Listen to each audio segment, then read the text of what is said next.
Hashtag the hook. Some families are torn apart by love. Others are destroyed by money. But the Ashford family was about to learn that the most dangerous inheritance isn't wealth or property. It's secrets. When Margaret Ashford's will was read in the oak-paneled library of her Victorian mansion, 7 family members sat in leather chairs, each believing they knew exactly what the matriarch had planned. None of them were prepared for what came next.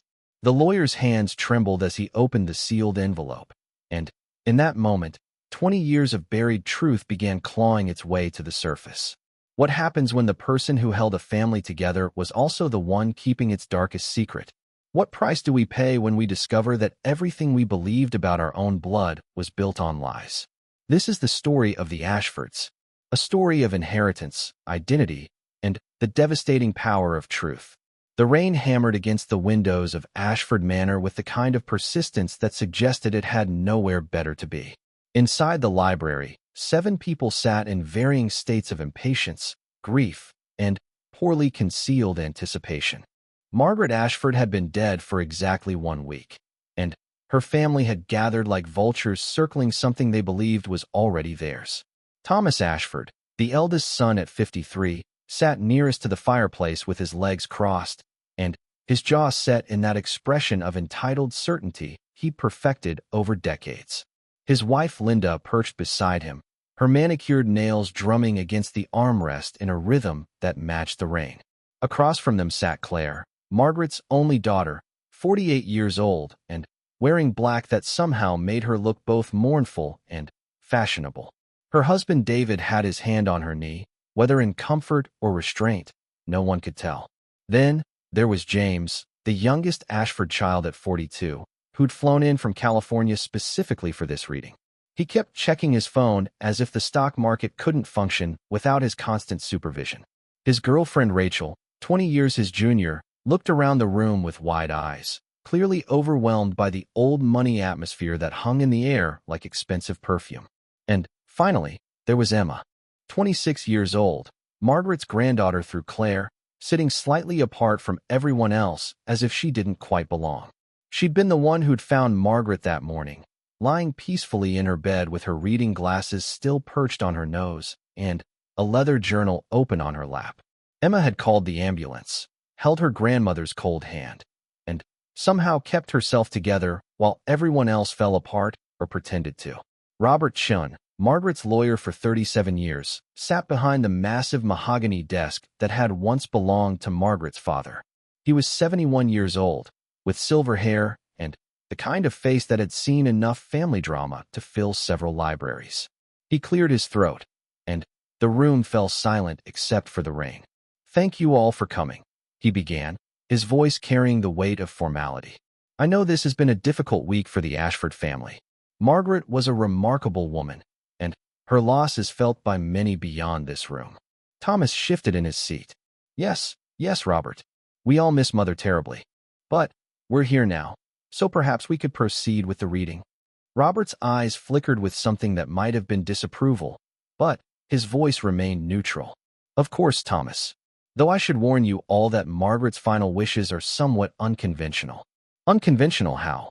Claire asked, leaning forward. Her voice was sharp, cutting through the pleasantries like a knife through silk. "Perhaps it's best if I simply read the will," Robert said, reaching for a thick envelope sealed with red wax. The seal bore the Ashford family crest, a lion, and a crown that had always seemed ridiculously pretentious to Emma. Robert broke the seal carefully, as if it were made of something more fragile than wax. He pulled out several documents, adjusted his reading glasses, and began. "I, Margaret Elizabeth Ashford, being of sound mind and body, do hereby declare this to be my last will and testament, revoking all previous wills and codicils. To my beloved children, Thomas, Claire, and James, I leave my love, my memories, and my hope that you will finally learn what it means to be a family." Thomas frowned. "That's it. Love and memories." "Let him finish," Linda hissed. Robert continued. "To my son Thomas, I leave my collection of first edition books, valued at approximately $40,000, and the oak desk in my study.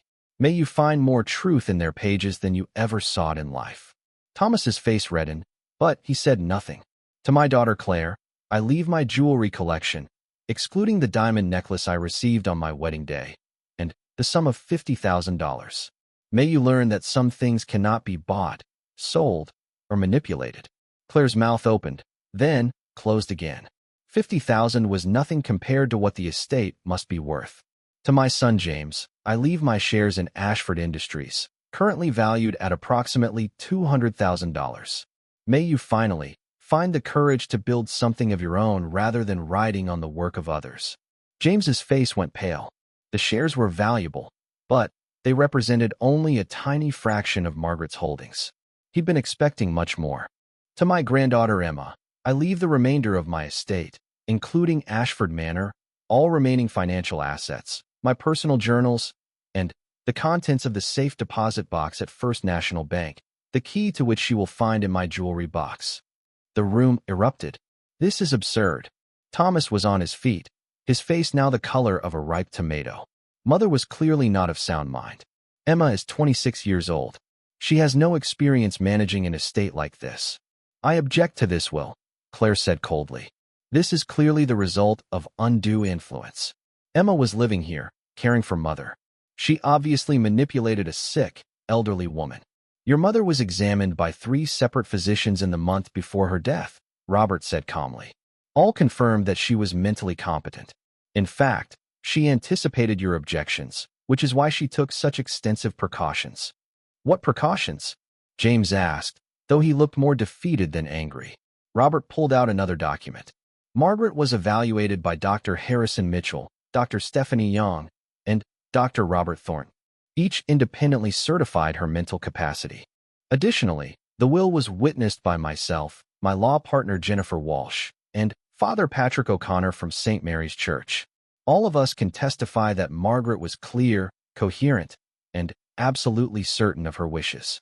Emma sat frozen, unable to process what was happening. She'd expected maybe some money for college, perhaps a few pieces of jewelry with sentimental value. Not this. Never this. There's more, Robert said, looking directly at Emma now. Margaret left specific instructions for you, Emma. She wanted you to open the safe deposit box within 1 week of her death. She said you would understand why once you saw the contents. This is unacceptable, Thomas declared. We'll contest this will. We'll fight it in court. That is your right, Robert acknowledged. But I should inform you that Margaret anticipated this as well. She included a no-contest clause. Any heir who challenges this will forfeit their inheritance entirely. Everything they were left will be donated to charity. The room fell silent again. Thomas looked like he wanted to argue further, but Linda grabbed his arm, her eyes calculating. 40,000 in books and a desk weren't much, but it was better than nothing. Claire was the first to stand. I need some air, she announced, sweeping from the room with David trailing behind her like a loyal dog. James ran his hands through his hair, looking older than his 42 years. Rachel, let's go, he said quietly. His girlfriend jumped up, clearly relieved to escape the tension. Thomas and Linda remained seated, both staring at Emma with expressions that made her want to sink into the floor. You should know, Thomas said, his voice low and dangerous, that this isn't over. Mother may have left you the estate, but you're going to need our help to manage it. You're just a child playing at being an adult. I'm 26, Emma said quietly. It was the first time she'd spoken since the reading began. Exactly, Thomas sneered. A child. You dropped out of graduate school. You've been living off Mother's charity for the past 2 years, playing at being her caretaker. What could you possibly know about managing real wealth, real responsibility? Emma felt tears prickling at her eyes, but she refused to let them fall. I should go, she said, standing up. Emma, wait, Robert called after her. But she was already moving toward the door. She needed to get out of that room, away from their accusing eyes and bitter words. She walked quickly down the hallway, past portraits of Ashford ancestors who stared down at her with painted disapproval. She could hear voices behind her, Thomas and Linda arguing in harsh whispers. But she didn't stop. The manor felt different now.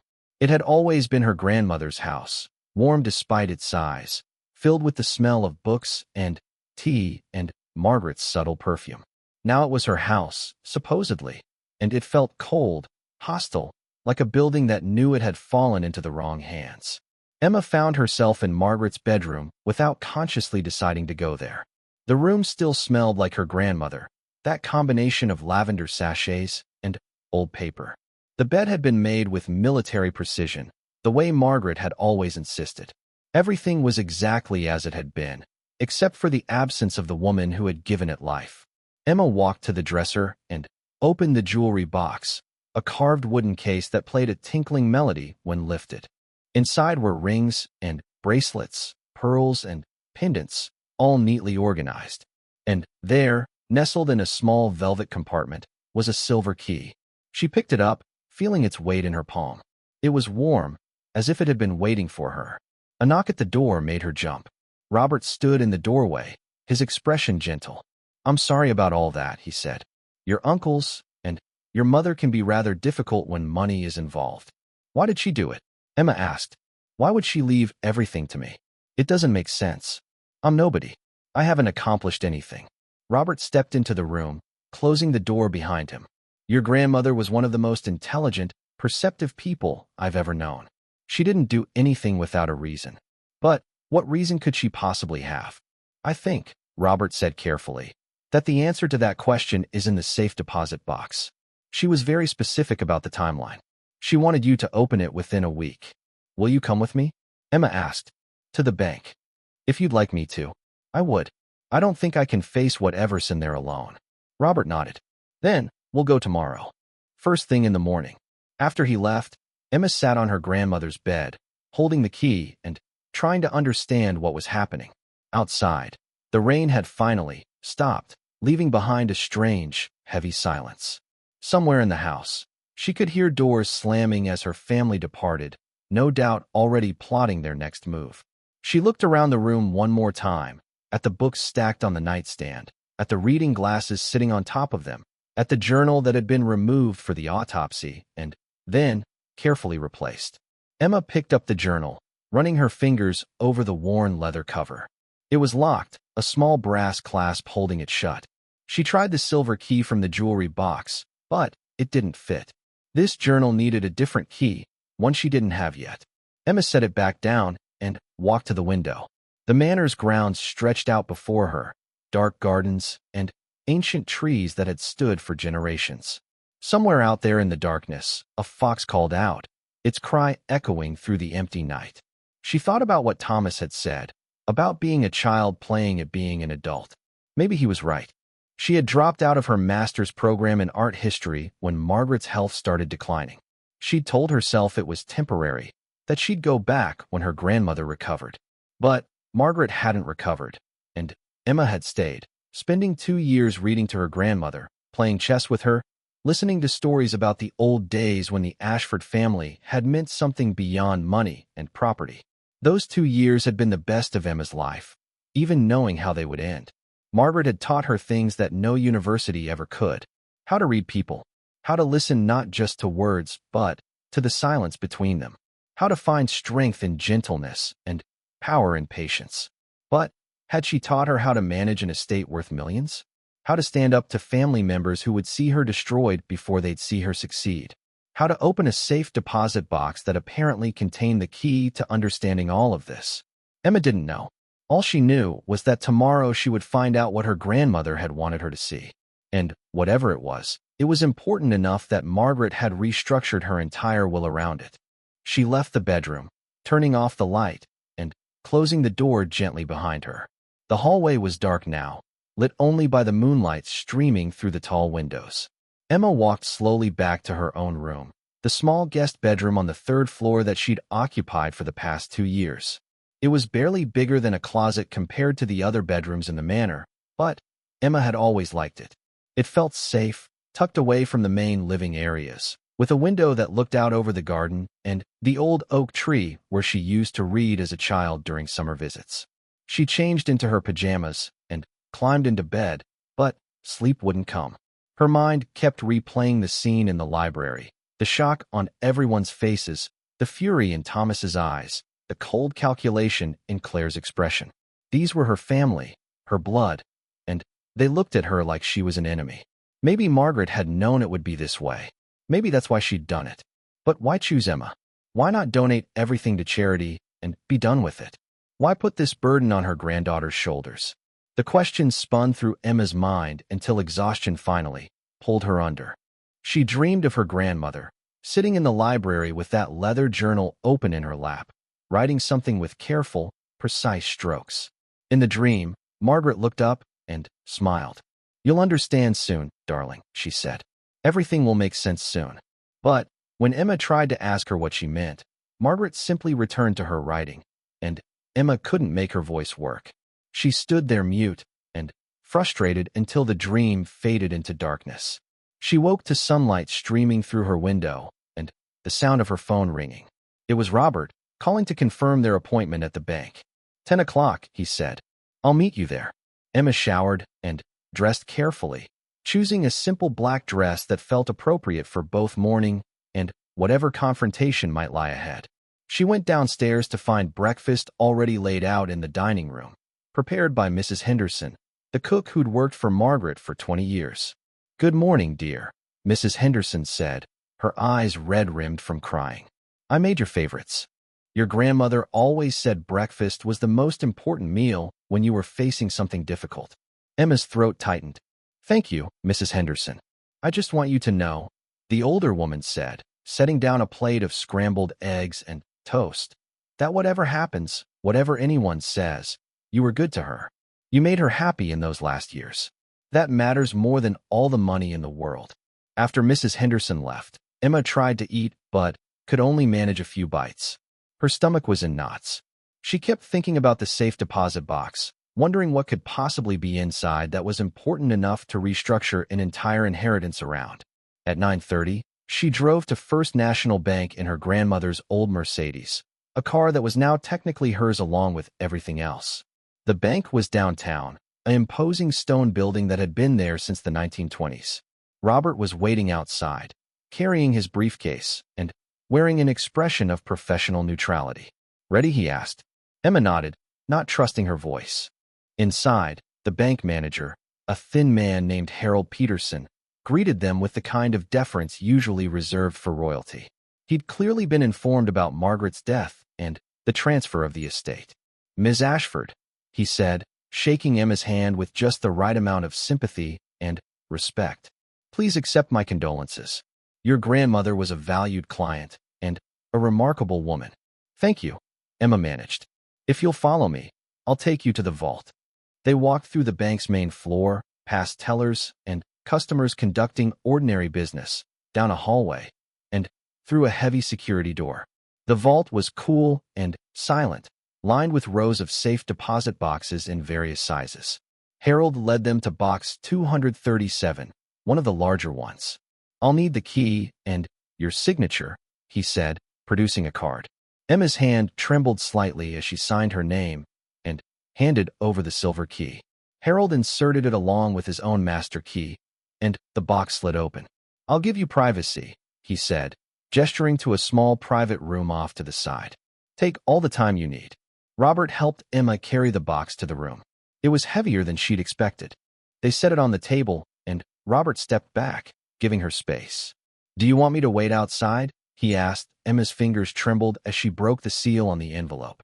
Inside was a letter written in her grandmother's careful script, the ink a deep blue that Margaret had always preferred. Emma took a breath and began to read aloud, her voice barely above a whisper. "My dearest Emma, if you are reading this, then I have passed from this world, and you are now faced with a burden I wish I could have spared you from. But some truths cannot remain buried forever, and some responsibilities cannot be avoided simply because they are difficult. You are reading this because you are the only one I trust with what comes next, the only one strong enough to do what must be done. I know you think you are weak, that you have failed because you left school to care for me, but you are wrong. You showed more strength in those 2 years than your mother and uncles have shown in their entire lives. You stayed because you loved me, not because you wanted something from me. That is why you are the one who must know the truth." Emma paused, her eyes burning with tears. Robert reached across the table and gently squeezed her hand. "Go on," he said softly. "She wanted you to know." Emma continued reading. "The Ashford family has built its reputation on lies, Emma. Beautiful, carefully constructed lies that have been maintained for 3 generations. And I am as guilty as anyone, perhaps more so, because I knew the truth and chose to protect the lie. But I cannot take it to my grave. I cannot leave this world without giving you the tools to make things right, if you choose to do so. And it must be your choice, Emma. I will not force you down this path.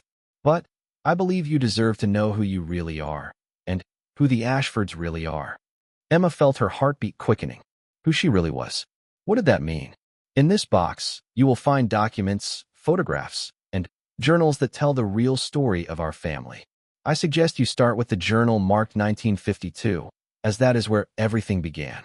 Read it carefully. Read them all carefully. And when you have finished, come find me. Not literally, of course, though I would love to believe in such things. But come to the place where I always found peace, where I could think clearly about the impossible choices I had to make. You know the place I mean. There, you will find what you need to decide what comes next. I love you, my darling girl. I always have, from the moment you were born. You were the light in a family that had grown dark with secrets and greed. Be brave, be strong, and remember that the truth, however painful, is always better than a comfortable lie. Your loving grandmother, Margaret. Emma set down the letter, her hands shaking so badly she nearly dropped it.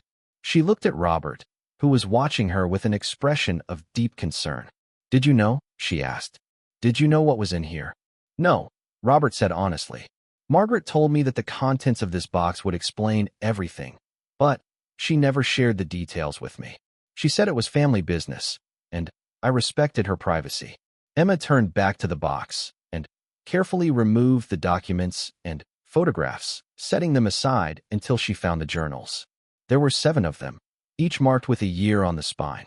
1952, 1968, 1973, 1984, 1991, 2003, and 2024. She pulled out the one marked 1952 and opened it to the first page. The handwriting was younger, less refined than the elegant script Emma was used to, but it was unmistakably Margaret's. The date at the top of the page was March 15th, 1952. I met him today, the entry began. His name is William, and he is the most beautiful man I have ever seen. He came to Father's factory with a group of workers looking for employment. He is Irish, with dark hair and eyes the color of the sea on a stormy day. Father would kill me if he knew I had spoken to him, but I couldn't help myself. I saw him through the office window, and I had to know his name. I had to hear his voice. I know this is madness. I know what society expects of me. I am Margaret Elizabeth Thornton, daughter of one of the wealthiest men in the state. I am engaged to Jonathan Ashford, a suitable match in every way that matters to Father. But when William looked at me, when he smiled, I felt something I have never felt with Jonathan. I felt alive. Emma looked up at Robert, her eyes wide. My grandmother had an affair? Keep reading, Robert said quietly. Emma turned the pages, scanning through entries that detailed a secret romance between young Margaret and the factory worker named William O'Shea. They met in hidden places, away from the eyes of society. They talked about everything, about dreams and fears and the injustice of a world that kept them apart simply because of money and class. Then, in an entry dated September 3rd, 1952, everything changed. I am pregnant, Margaret had written. I am pregnant with William's child, and I don't know what to do. Father will disown me. Jonathan will leave me. William wants to run away together, to start a new life somewhere far from here, but I know it's impossible. We would be poor. We would be outcasts. Our child would grow up with nothing. I have been awake for 3 nights straight, trying to find a solution that doesn't exist. There is only one choice, really. I must marry Jonathan as planned. I must pass this child off as his. It is the only way to protect William, to protect myself, to give this baby the life it deserves. My heart is breaking, but I know what I must do. Emma's hands had gone numb. She forced herself to keep reading. William, and I said goodbye today. It was the hardest thing I have ever done. He begged me to reconsider, to have faith that we could make it work, but I couldn't. I couldn't sentence him to a life of poverty and struggle. I couldn't do that to our child. So I lied. I told him I didn't love him, that our affair was just a momentary madness. a rebellion against my father's control. I watched the light die in his eyes, and I wanted to take it all back, to tell him the truth, but I didn't. I let him walk away believing I had used him and discarded him. It was kinder than the truth. If he knew about the baby, he would never stop fighting for us, and that fight would destroy him. Jonathan and I were married yesterday. It was a small, quiet ceremony, rushed through because father wanted it done before anyone noticed my condition. Jonathan doesn't suspect anything. Why would he? He believes I am exactly what I appear to be, a dutiful daughter making an appropriate match. Our wedding night was perfunctory, mechanical. All I could think about was William. All I could see when I closed my eyes was his face. I am Mrs. Jonathan Ashford now, and I am the loneliest woman in the world. Emma had to stop reading. Her hands were shaking so badly, she couldn't make out the words anymore. She looked at the documents she'd set aside earlier and pulled them toward her. The first was a birth certificate. Thomas Michael Ashford, born March 2nd, 1953. Father, Jonathan Ashford. Mother, Margaret Ashford. But Thomas wasn't Jonathan's son. He was William O'Shea's son. "Oh my God," Emma whispered. "What is it?" Robert asked, though his tone suggested he was starting to understand. "My Uncle Thomas. He's not really an Ashford. His biological father was a factory worker my grandmother had an affair with." Robert leaned back in his chair, processing this information. "Does it say anything else? About the other children?" Emma picked up the journal again, flipping through pages that detailed Margaret's difficult marriage to Jonathan, a cold man who cared more about business and appearances than his wife. She tried to love him, tried to be the wife he wanted, but it was impossible. She was always thinking of William, always wondering what might have been. Then, in 1955, everything changed again. "He's back," Margaret wrote. "William is back. He came to the house today while Jonathan was at work. He said he's been working in Chicago for the past 3 years, trying to forget me, trying to build a new life. But he couldn't. He saw a photograph of me in the society pages with Thomas, and he knew. He looked at that picture, and he knew the child was his. He's angry, hurt, confused. He demanded to know why I didn't tell him. I couldn't explain it in a way that made sense, because none of this makes sense. But then he looked at me, really looked at me, and I saw that he still loves me. God help me, I still love him too." We stood there in the foyer of this enormous house, this prison I've locked myself into, and I knew that I was about to make the same mistake all over again. But I didn't care. I couldn't care. I needed him like I needed air. The affair had resumed, secret meetings in hotels and borrowed apartments. Margaret detailed every encounter with painful honesty, never making excuses for herself, never pretending it was anything other than what it was: adultery, betrayal, and the purest love she'd ever known. In January 1956, she became pregnant again. This time, there was no question about who the father was. Jonathan had been traveling for business for months. The child couldn't possibly be his. "I should feel guilty," Margaret wrote. "I should feel ashamed. But all I feel is joy. This child is William's, and everyone will know it. I cannot hide this the way I hid Thomas. When the baby is born, Jonathan will see the truth immediately. He will divorce me. He will take Thomas. I will lose everything. But for the first time in 4 years, I feel like I can breathe." But that's not what happened. Emma read with growing horror as Margaret described Jonathan's reaction to the pregnancy. He'd been furious, violent even, throwing things and screaming accusations.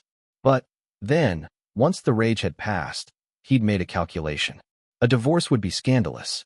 It would reflect poorly on him. People would ask questions, would wonder what was wrong with him that his wife had strayed. So he'd made Margaret an offer. He would claim the child as his own. He would raise it as an Ashford. But, in exchange, Margaret would end the affair with William permanently.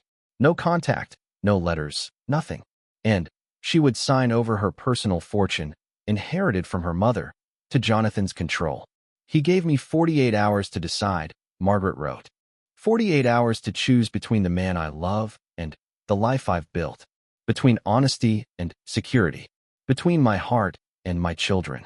Because if I choose William, if I walk away from this marriage, Jonathan will fight me for custody of Thomas. And he will win. A woman who abandons her husband for a factory worker has no credibility in family court. I would lose Thomas. I would lose everything. William says we can fight, that we can find a way, but I know better. I know how the world works. I know what power money has. So I am going to do the only thing I can do. I am going to break my own heart for the second time. I am going to stay. Emma found the next birth certificate. Claire Elizabeth Ashford, born September 8, 1956. Father, Jonathan Ashford. Mother, Margaret Ashford. Another lie. Another secret added to the pile.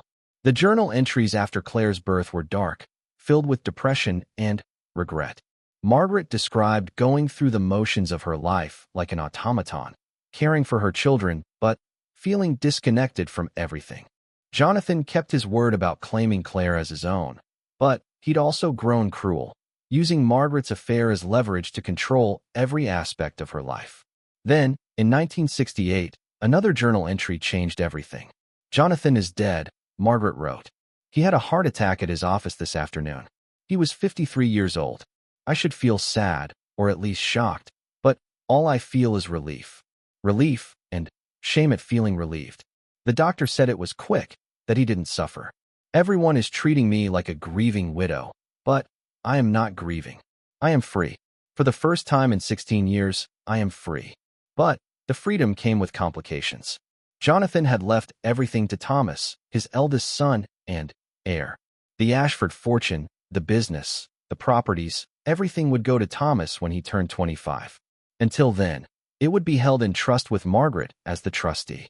Margaret had contacted William immediately after Jonathan's death. They'd met, and she'd told him everything about his children. He'd wanted to claim them, to be their father openly, but Margaret had convinced him it would destroy them. Thomas was 15, Claire was 12. They'd grown up as Ashfords. They couldn't suddenly become O'Sheas. So William had agreed to remain silent, to let Margaret raise their children as Ashfords.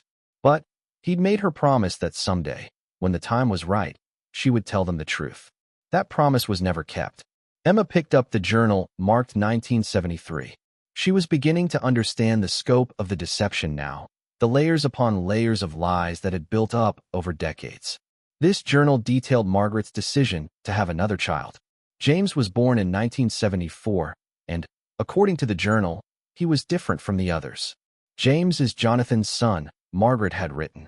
I had my DNA tested against a sample I'd saved from Jonathan's personal effects. And there's no question. James is his. I don't know how I feel about this. Part of me hoped all 3 children would be Williams, that there would be some poetic justice in Jonathan raising another man's children while believing they were his own. But James is his son, the only biological Ashford among my children, and he will never know it. Because if I tell him the truth about himself, I have to tell the others the truth about themselves. And I cannot do that. I cannot take away their identity, their sense of who they are. They are Ashfords. They've been Ashfords their entire lives. What good would it do to tell them otherwise now? Emma set down the journal and looked at the remaining documents. There were photographs of William O'Shea, a handsome man with dark hair and intense eyes. There were letters he'd written to Margaret over the years, love letters full of longing and regret. There were DNA test results confirming what the journals claimed. Thomas and Claire were William's biological children, while James was Jonathan's. And there was one more document, a legal paper dated just 6 months before Margaret's death.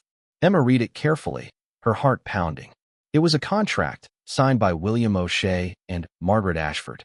In exchange for a sum of $2 million, William agreed to relinquish any legal claim to Thomas and Claire. He agreed never to contact them, never to reveal his relationship to them. The money would be paid from Margaret's personal estate, not the Ashford fortune. Attached to the contract was a death certificate. William O'Shea had died 3 months after signing the agreement, of complications from lung cancer. He was 79 years old. She paid him off, Emma said, her voice hollow. Right at the end, she paid him to disappear. Robert had been reading over her shoulder. Or she gave him financial security in his final months. We don't know the full context, don't we? Emma picked up the final journal, the one marked 2024.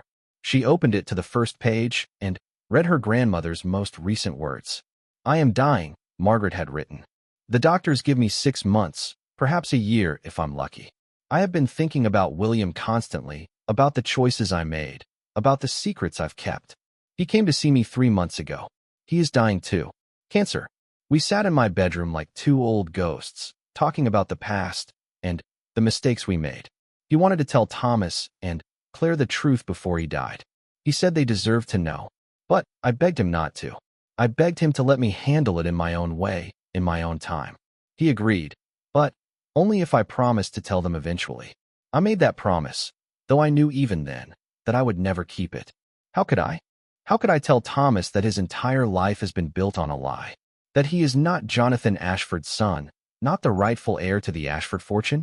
How could I tell Claire that her biological father was a factory worker, not the prestigious man whose name she carries? I couldn't do it. So I paid William to remain silent. I gave him money so he could die in comfort, and in exchange, he gave me his silence. He signed those papers in this very room, with tears running down his face. And then he left, and I never saw him again. He died 3 weeks later. I didn't go to the funeral. I couldn't bear it. Emma's hands were shaking as she turned the page. But now I am the one who is dying, and I cannot take these secrets to my grave. I cannot leave this world without giving someone the truth. Not Thomas, who would use it as a weapon. Not Claire, who would bury it to protect her reputation. Not James, who wouldn't know what to do with it. But Emma, my sweet, brave Emma, who stayed with me when everyone else was too busy, who read to me and held my hand and asked nothing in return. Emma will know what to do. Emma will make the right choice, whatever that choice may be. So I am leaving her everything. The estate, the money, the house, and, most importantly, the truth. She will open this box and read these journals, and she will learn what I was too cowardly to tell anyone. And then she will have to decide what to do with that knowledge. Will she keep the secrets as I did? Will she destroy a family to preserve the truth? I don't know. But whatever she chooses, it will be the right choice, because it will be made out of love and honesty, not fear and self-preservation. The final entry was dated 1 week before Margaret's death. Emma found me reading this journal this morning. I had fallen asleep with it open on my lap, and she woke me gently, worried that I'd been sitting up too long. She didn't try to read what I'd written. She simply closed the book, helped me into bed, and sat with me until I fell asleep again. That's who she is.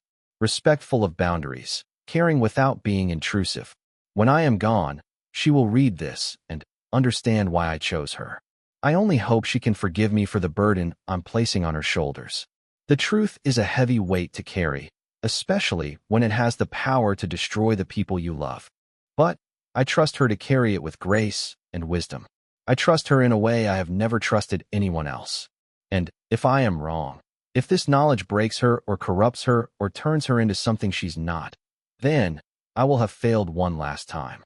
But I don't believe I'm wrong. Emma is the best of all of us. She is the only one worthy of this inheritance, in every sense of the word. Emma closed the journal and sat in silence. The small room suddenly felt suffocating, the walls too close, the air too thick. She looked at Robert, who was watching her with an expression of deep sympathy. "What am I supposed to do with this?" she asked. "What did she expect me to do?" "I think," Robert said carefully, "that she expected you to do exactly what you think is right. No more, no less." "But what is right? Do I tell them? Do I tell Thomas and Claire that their entire lives have been based on a lie? That they're not really Ashfords? That the fortune they think they're entitled to was built by a man who wasn't even their father?" "Those are questions only you can answer, Emma." Emma stood up abruptly, nearly knocking over her chair. She needed air, space, time to think. "I need to get out of here." "Of course," Robert said, standing as well. "Take the box with you. Take your time. There's no rush to make any decisions." But he was wrong. There was a rush. Because every day she waited was another day she was lying to her family, just like Margaret had lied to them. Every day she kept these secrets was another day she was choosing comfort over truth, just like her grandmother had chosen over and over again for 50 years. Emma gathered the journals and documents back into the box, closed it, and carried it out of the vault. Harold Peterson appeared as if summoned, helping them through the security procedures and seeing them to the door with appropriate solemnity. Outside, the sun was bright, almost offensively cheerful. Emma squinted against it, feeling disconnected from the normal world going on around her. People were walking past, living their ordinary lives, completely unaware that hers had just been completely upended. "Emma," Robert said, touching her arm gently. "Are you going to be all right?" "I don't know," she said honestly. "I really don't know. If you need anything at all, call me. Day or night." Emma stood at the window of her bedroom, looking out at the sprawling gardens of Ashford Manor. The afternoon sun cast long shadows across the perfectly manicured lawns, and, in the distance, she could just make out the stone garden house where Margaret had spent so many hours in contemplation. That's where the answers were, according to her grandmother's letter. That's where she would find what she needed to make her decision. But Emma wasn't ready to go there yet. She needed time to process everything she'd learned, to understand the full scope of what Margaret had done and what she was now asking Emma to do. She turned away from the window and looked at the safe deposit box sitting on her desk, innocent and ordinary looking, despite containing enough explosive information to tear apart a family. Her phone buzzed. A text message from her mother, "Claire, we need to talk. Can you meet me at the Riverside Cafe at 6? It's important." Emma stared at the message for a long moment. The last thing she wanted was to face her mother right now, knowing what she knew. But refusing would only raise suspicions, and, besides, she was curious about what Claire wanted to discuss. She typed back a simple "okay" and set the phone down. That gave her 2 hours. 2 hours to compose herself, to build a wall between what she knew and what she could show on her face. 2 hours to become, at least temporarily, a keeper of secrets just like Margaret had been. Emma spent those 2 hours reading through more of the journals, filling in the gaps in the story. She learned about Margaret's relationship with each of her children, how differently she'd treated them based on their parentage. Thomas had been her favorite, despite or perhaps because of the guilt she felt about lying to him. She'd been harder on Claire, more demanding, as if trying to make up for the softness she showed Thomas. And James, poor James, had been almost an afterthought, the child who reminded her of a husband she'd never loved. The journals painted a picture of a woman trapped by her own choices, trying desperately to do right by children who would never know the full truth of who they were. Margaret had tracked William's life from afar, noting his marriage to another woman, the birth of his other children, his eventual divorce.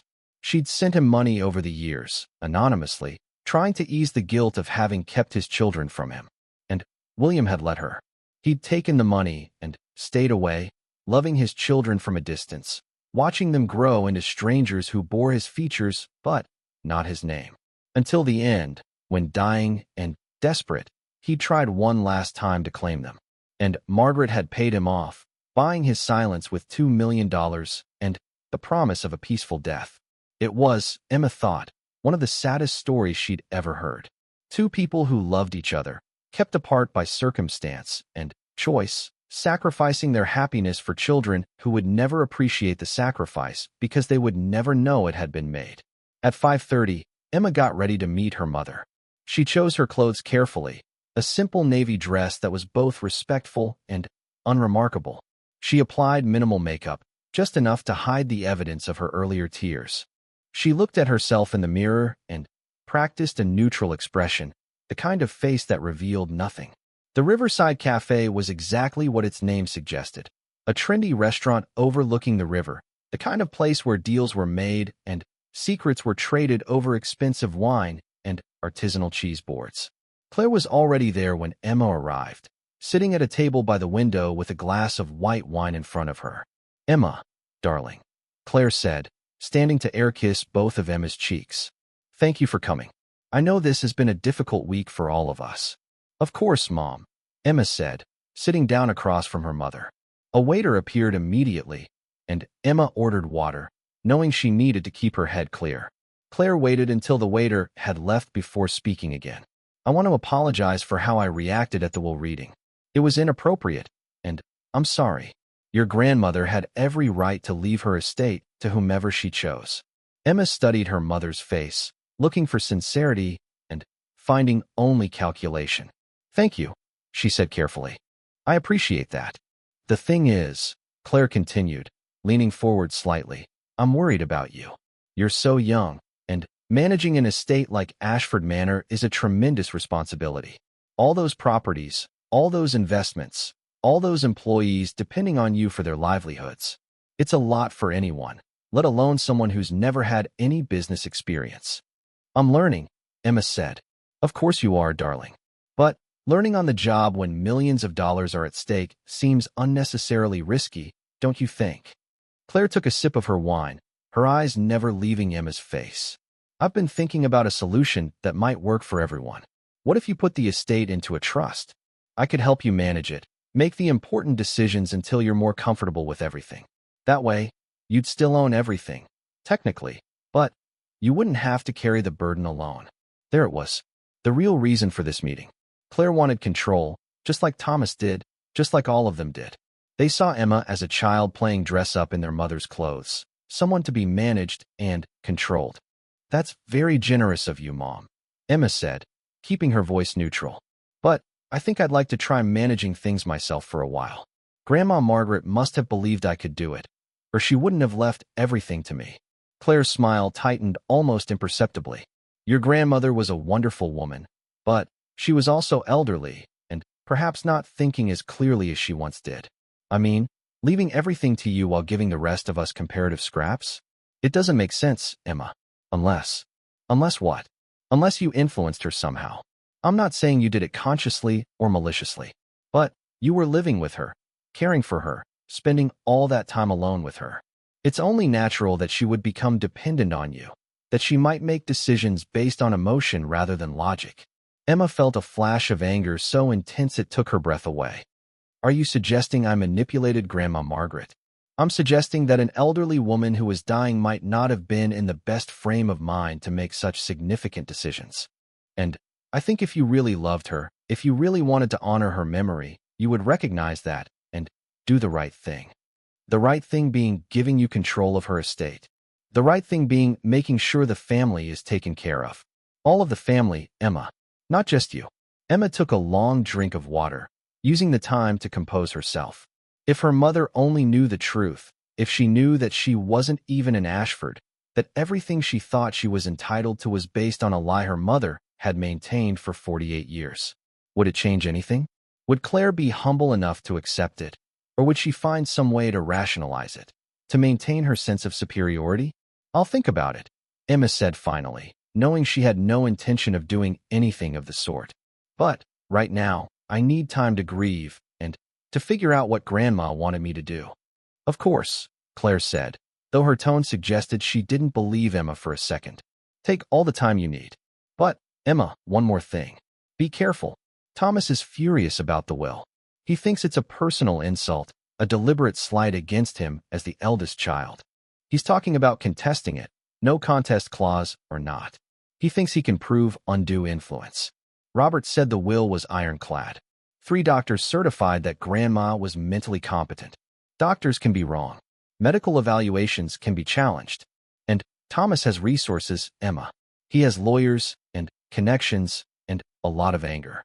If he decides to fight you on this, it's going to get ugly. Is that a threat? It's a warning. From your mother, who loves you and wants to protect you. Claire reached across the table and took Emma's hand. Her grip was firm, almost painful.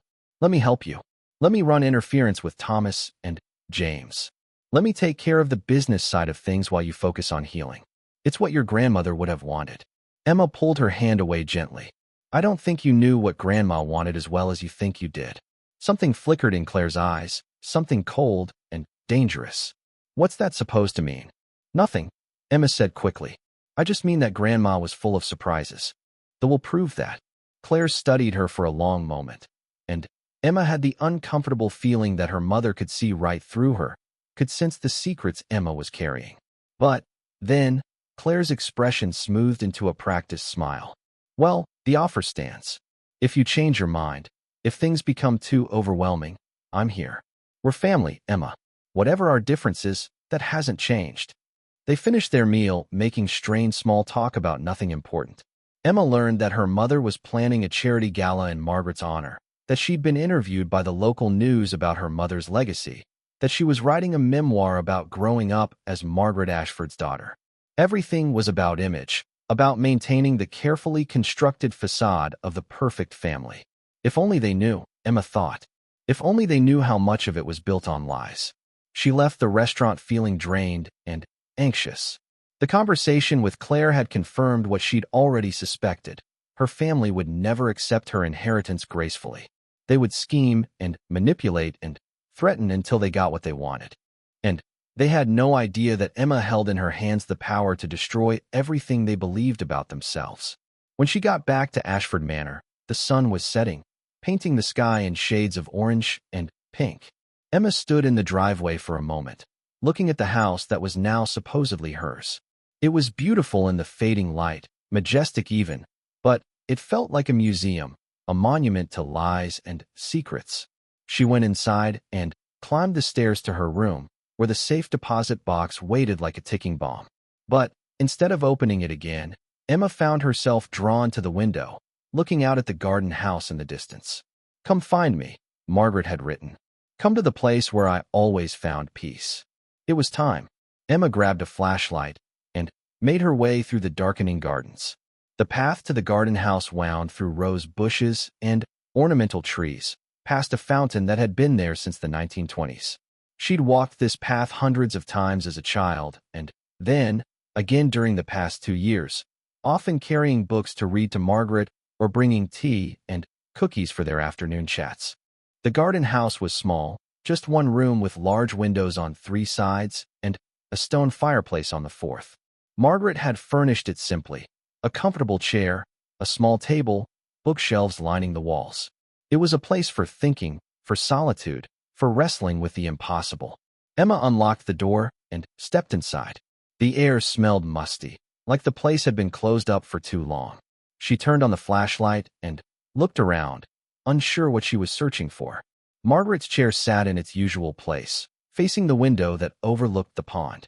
Emma sat down in it, trying to see what her grandmother had seen, trying to understand what peace she'd found here while carrying such heavy secrets. Then, she noticed something. On the small table next to the chair was a book, and tucked inside it was an envelope with Emma's name on it. Her heart pounding, Emma opened the envelope. Inside was a key, smaller than the safe deposit box key, and another letter. "My darling Emma," the letter began. "If you've come this far, then you've read the journals and learned the truth about our family. I imagine you're confused, angry, perhaps even disgusted with me for the choices I made. I wouldn't blame you. I've been disgusted with myself for years. But I want you to understand something. Every choice I made, every lie I told, was made out of love. Love for my children, even if that love was twisted and misguided. Love for William, though I expressed it by pushing him away. And, yes, love for myself, for the life I couldn't bear to give up. I was a coward, Emma. I admit that freely. I had countless opportunities to tell the truth, to set things right, and I never took them. I told myself I was protecting my children, but, really, I was protecting myself from their anger and disappointment. But you are not a coward. You are braver than I ever was. And that's why I'm giving you a choice I never had the courage to make. This key opens a locked drawer in the desk in my bedroom. Inside that drawer, you will find documents that tell the whole truth. DNA tests, William's death certificate, copies of all the journals in the safe deposit box, and, most importantly, legal documents that I had prepared but never signed. These documents would have acknowledged William as Thomas and Claire's biological father. They would have restructured my will to reflect the truth of their parentage. They would have, in effect, disinherited Thomas and Claire from the Ashford fortune, since they are not Ashfords by blood. I never signed them. I couldn't. But you can. Or you can destroy them and keep the secrets as I did. The choice is yours, Emma. Tell the truth and watch your family implode, or maintain the lie and preserve the peace. There's no right answer. I struggled with this question for 50 years and never found one. But whatever you choose, know that I love you. Know that I trust you. And know that I'm sorry for putting this burden on your shoulders. Be strong, my darling girl. Be true to yourself, whatever that means. Your loving grandmother, Margaret. Emma sat in the darkening garden house, holding the letter and the key, and felt the weight of the decision pressing down on her. Margaret had left her more than just an estate. She'd left her the power to rewrite history, to reveal truths that had been buried for half a century.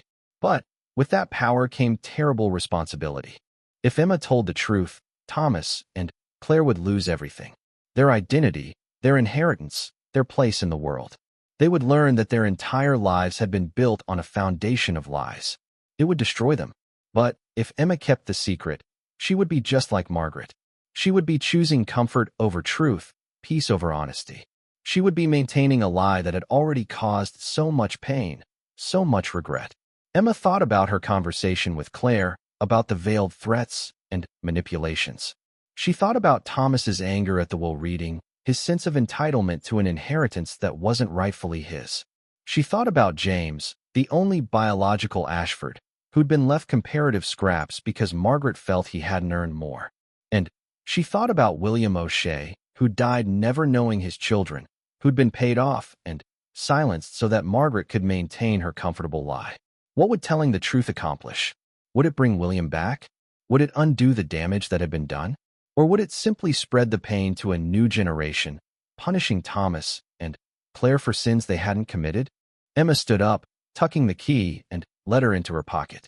She needed more information before she could make this decision. She needed to see what was in that locked drawer, to understand the full scope of what Margaret had prepared.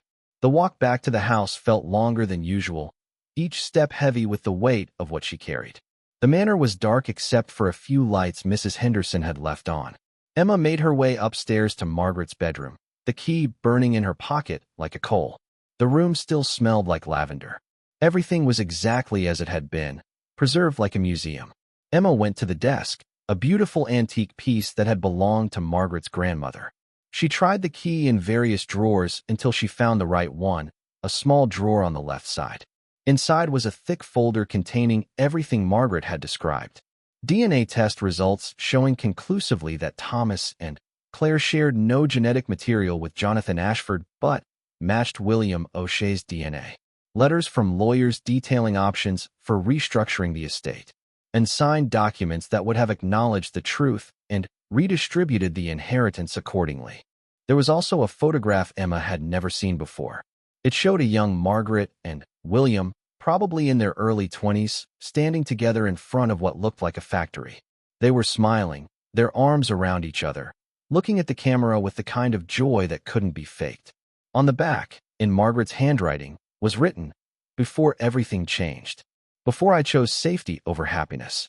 Before I learned that some choices you make at 20 will haunt you at 80. Emma stared at that photograph for a long time, trying to reconcile the happy young woman in the picture with the grandmother she'd known.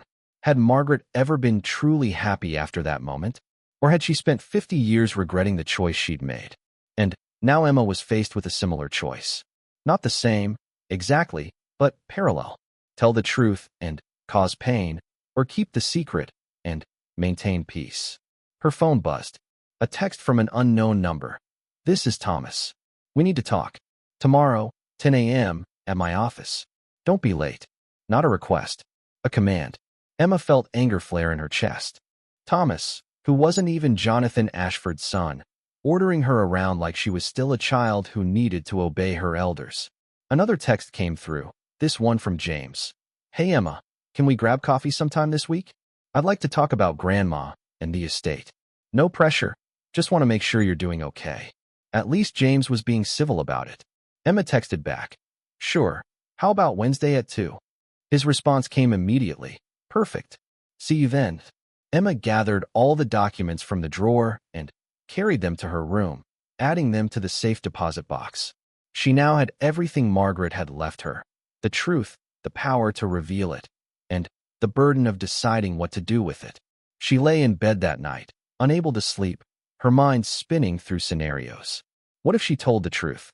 Thomas would fight it, certainly. He'd claim the DNA tests were fake, that Margaret had been manipulated. He'd drag it through the courts, make it as ugly and public as possible. And even if he eventually lost, even if the truth was established beyond doubt, what would it accomplish? He'd still be the same person he'd always been, just stripped of his identity and his inheritance. And Claire would be devastated. For all her faults, she'd built her entire life around being Margaret Ashford's daughter, a member of one of the most prominent families in the state. Learning that it was all based on a lie would destroy her.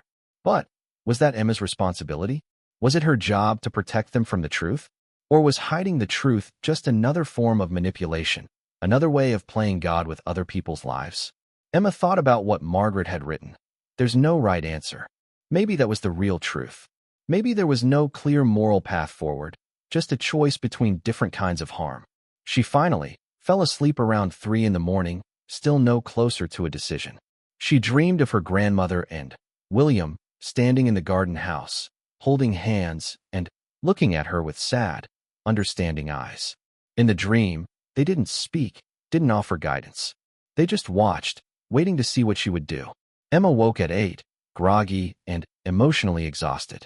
She had 2 hours before she had to meet Thomas at his office. 2 hours to decide how much she wanted to reveal, how much she was willing to risk.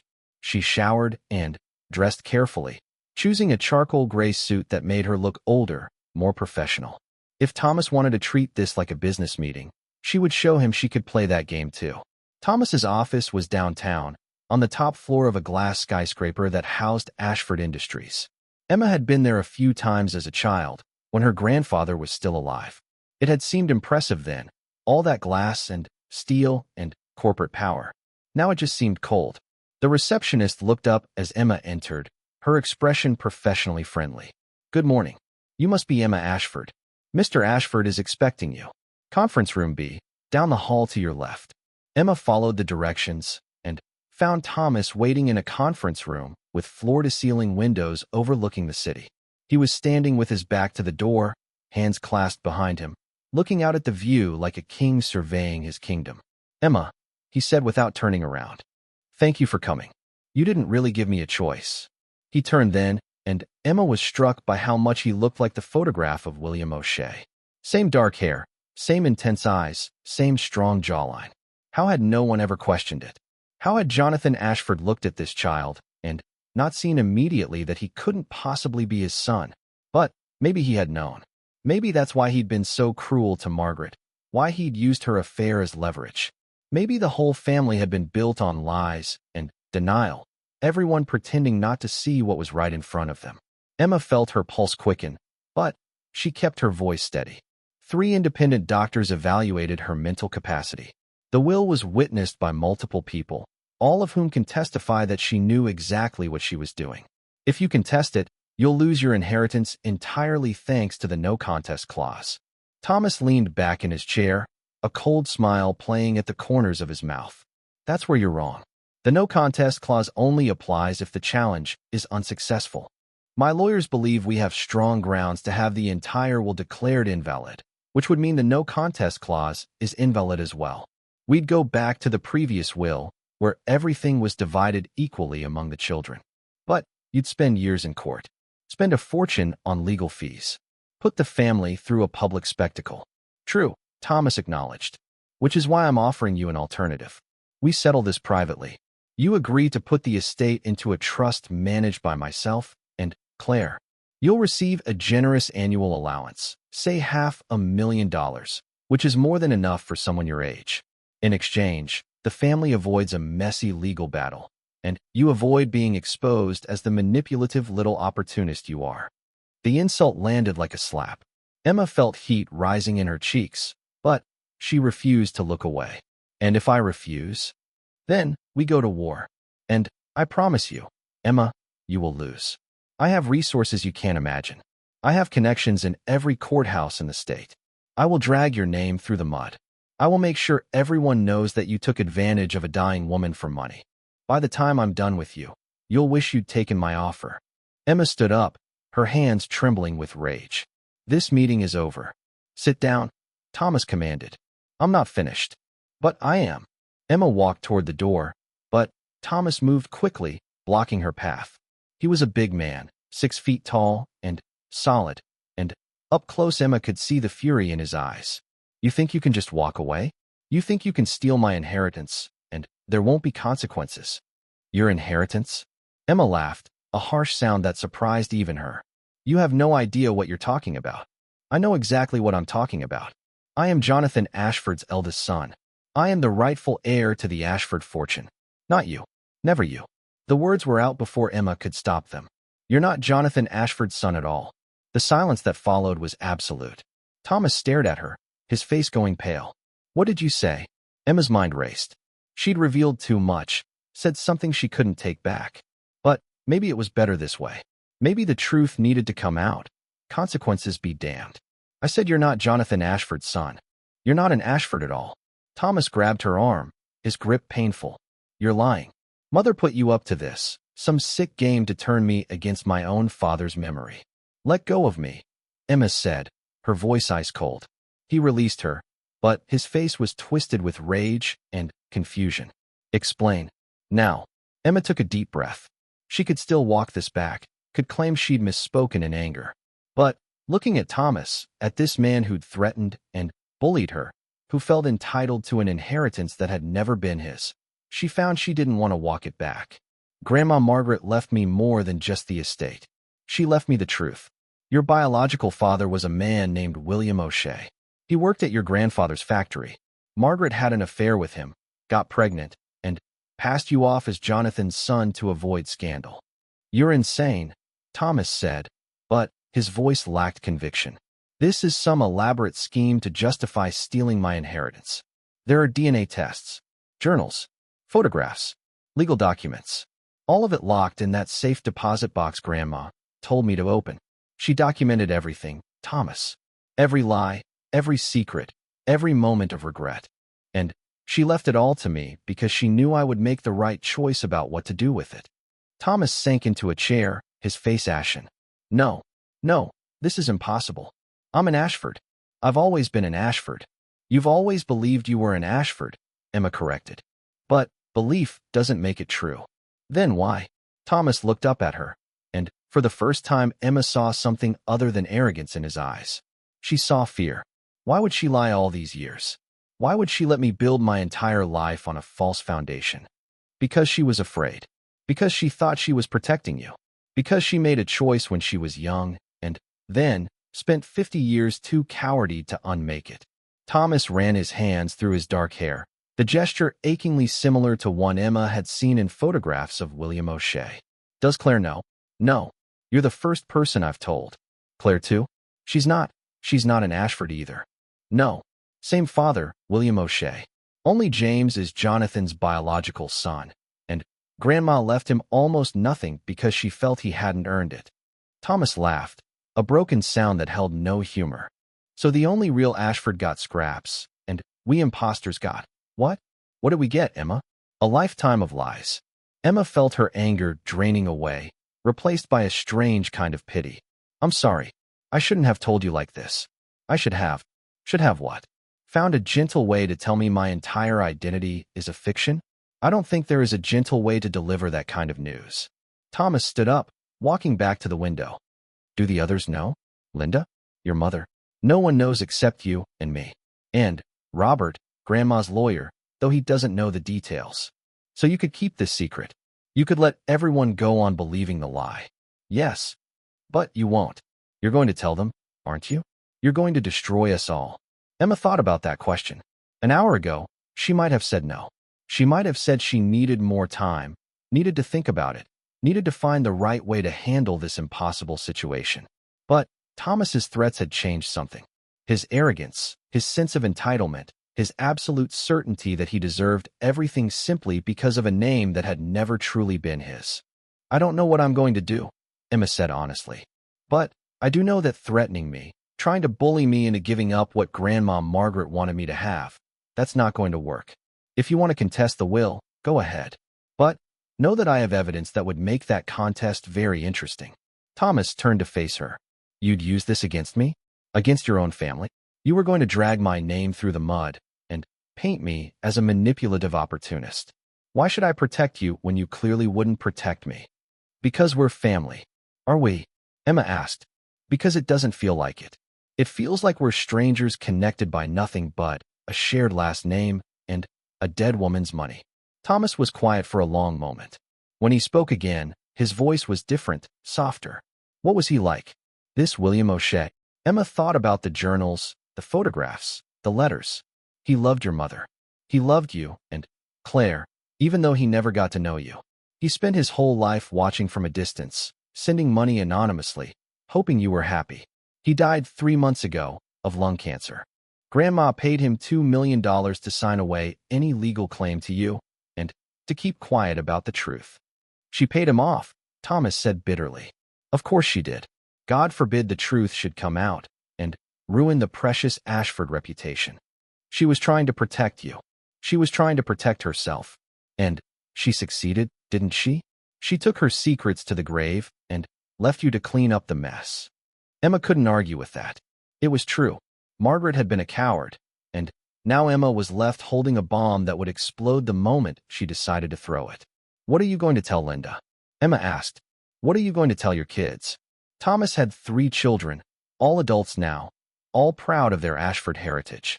Learning that their father wasn't an Ashford would devastate them just as much as it devastated Thomas. I don't know, Thomas said. I suppose that depends on what you decide to do.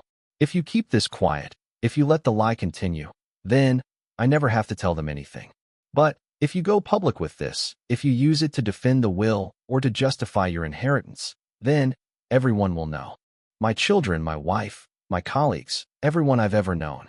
I won't make this decision based on threats or manipulation, Emma said firmly. I'll make it based on what I think is right. And what do you think is right? I don't know yet.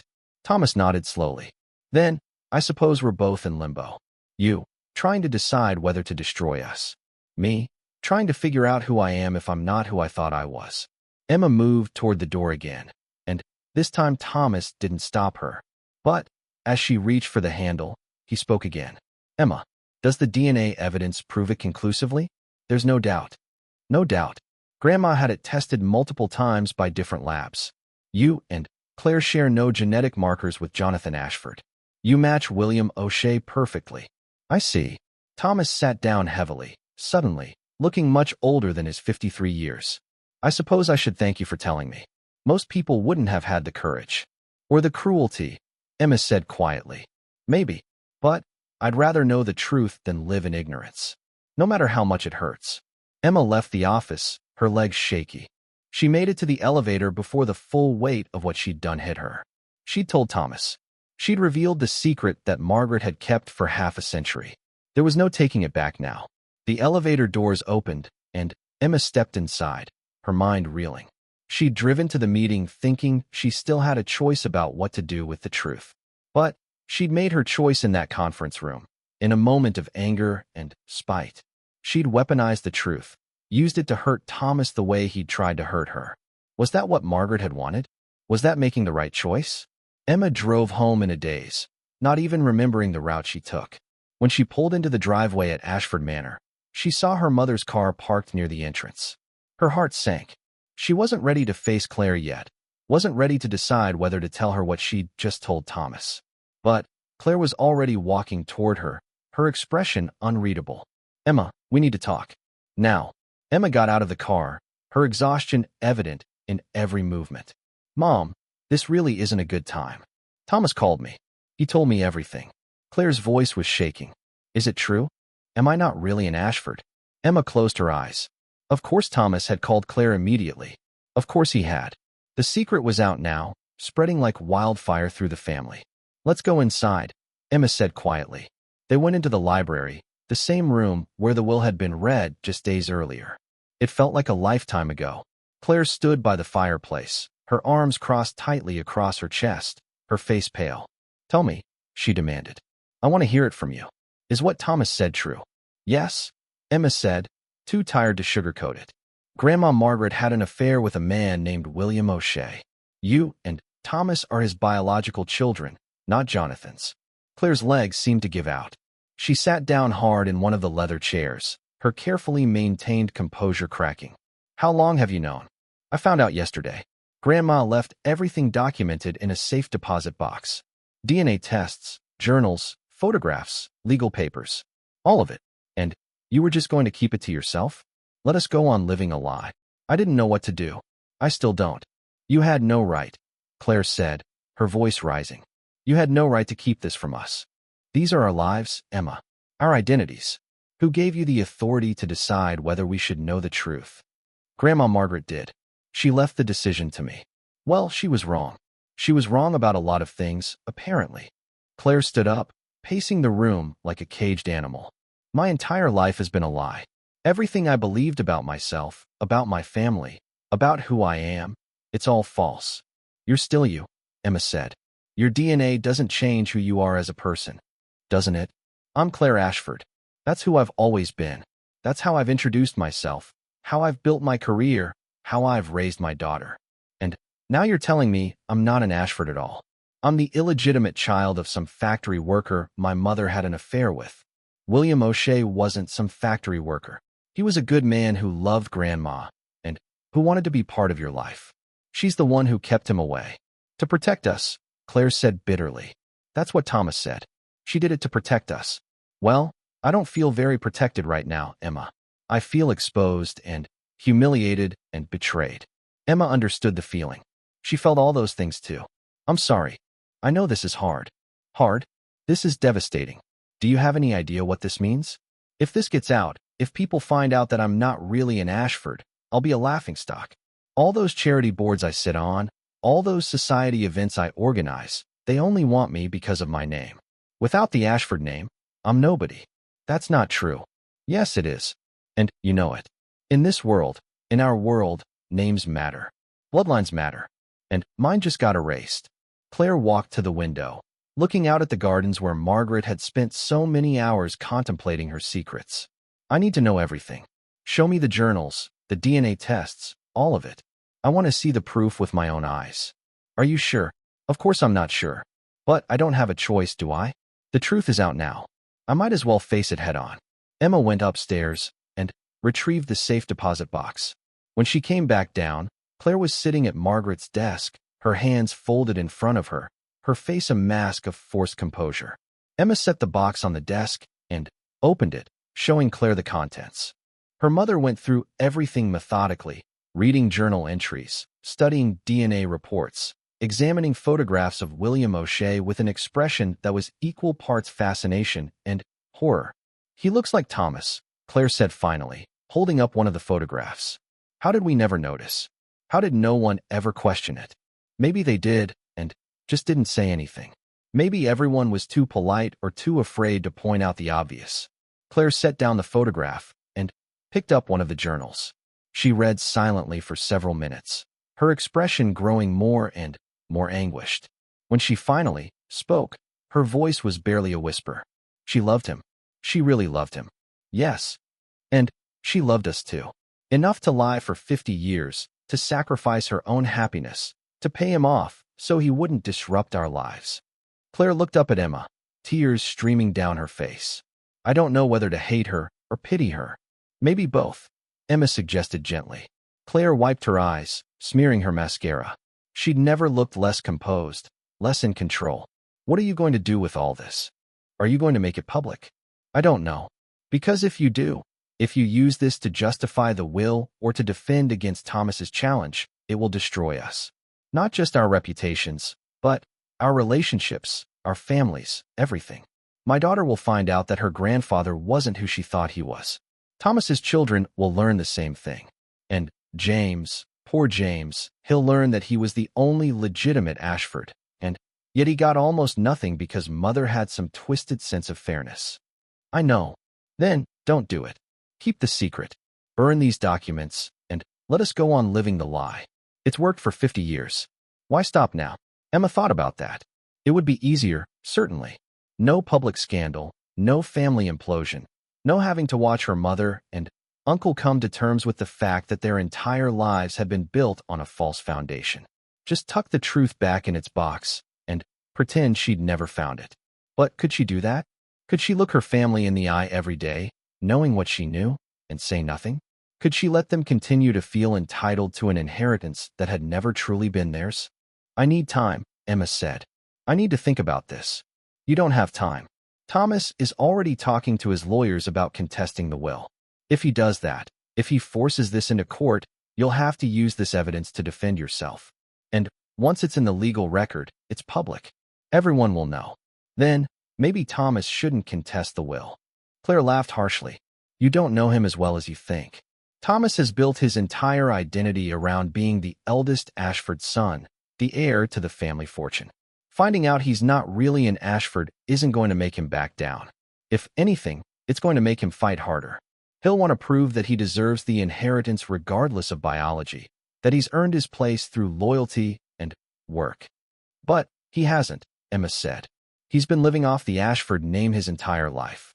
He's never built anything of his own, never accomplished anything that wasn't handed to him because of who he thought he was. And whose fault is that? His, for believing the lie he was told? Or Mother's, for creating the lie in the first place? Emma didn't have an answer for that. Maybe it was everyone's fault. Maybe guilt and blame were so tangled up in this family that it was impossible to separate them. Claire stood up, gathering her composure with visible effort. I'm going home. I need to think about this, about what it means, about what I'm going to tell David and Emma. But I want you to promise me something. What? Don't make any decisions about this without talking to me first. Don't go public. Don't tell anyone else. Don't use this evidence without giving me warning. Can you promise me that? Emma hesitated. Making promises felt dangerous right now, like tying her hands when she needed them free. But Claire was her mother, despite everything. She deserved some consideration. I promise I won't make it public without telling you first, Emma said carefully. But I can't promise I won't use it if I have to.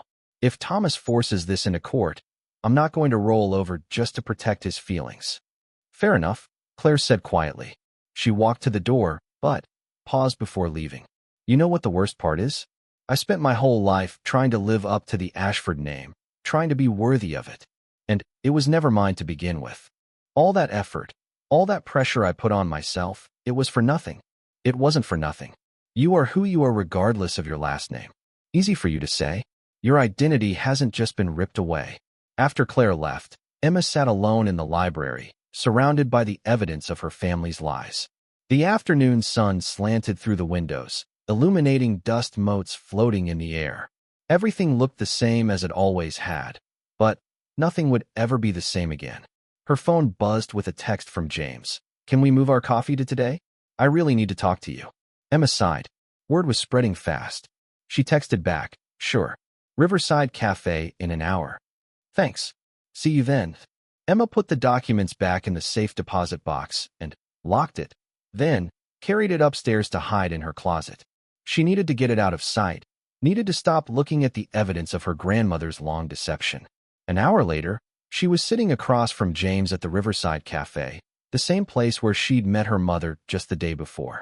James looked terrible, with dark circles under his eyes and a 5 o'clock shadow that suggested he hadn't shaved in days.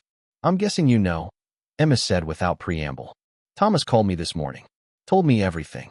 James ran his hands through his hair, a gesture Emma now recognized as being distinctly different from the one Thomas and Claire used. James moved like a different person entirely, because he was. He was the only Ashford, and he'd never known it. I'm sorry you had to find out this way, Emma said. Are you? Because it seems like you're the one who decided to tell Thomas. You're the one who opened Pandora's box. He threatened me. He was trying to bully me into giving up the inheritance. I got angry and said something I shouldn't have. James leaned back in his chair, studying her. I don't blame you for that. Thomas can be an ass when he wants to be. But, Emma, do you understand what you've done? You've blown up our entire family. Grandma Margaret blew up the family 50 years ago. I just revealed the explosion. Semantics. The result is the same.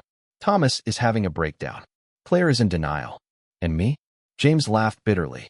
I'm trying to figure out how I feel about being the only legitimate Ashford, and yet being treated like the least important one. Grandma was punishing you, Emma said. She thought you hadn't earned your place in the family. That's rich. Thomas and Claire aren't even Ashfords, and they got nearly everything, while I, the actual biological son, got a couple $100,000 in stocks. Do you know how many times Mother criticized me for not being more ambitious, more driven, more like Thomas? I spent my whole life feeling like a disappointment because I couldn't live up to my brother's example. And now I find out he wasn't even my real brother. He's still your brother. DNA doesn't change that, doesn't it? We're only half-siblings now. Different fathers, different bloodlines. The Ashford family tree that I thought I was part of doesn't include me the way I thought it did. Emma hadn't thought about it that way. In her mind, James had won this bizarre lottery, being the only one whose identity remained intact. But he'd lost something too. He'd lost his siblings, in a way, lost the certainty of his place in the family structure. "What are you going to do?" James asked. "Are you going to make this public?" "Everyone keeps asking me that, like I have some master plan. I don't. I'm just trying to process everything and figure out the right thing to do." "The right thing," James echoed. "That's assuming there is a right thing. Maybe there isn't. Maybe every choice available to you is wrong in some way. That's comforting. It's realistic. Look, I'm not going to pretend I'm not hurt that mother left me almost nothing. I am. But I understand it better now." She felt guilty about Thomas, and Claire felt like she owed them something because of the lie she'd made them live. "And me?" I reminded her of a man she never loved, a marriage that was a prison. So she gave me the bare minimum and salved her conscience by telling herself I hadn't earned more. "That's not fair to you." "No, it's not. But life isn't fair, Emma. If it were, you and I wouldn't be sitting here having this conversation. We'd be a normal family with normal problems instead of this, whatever this is."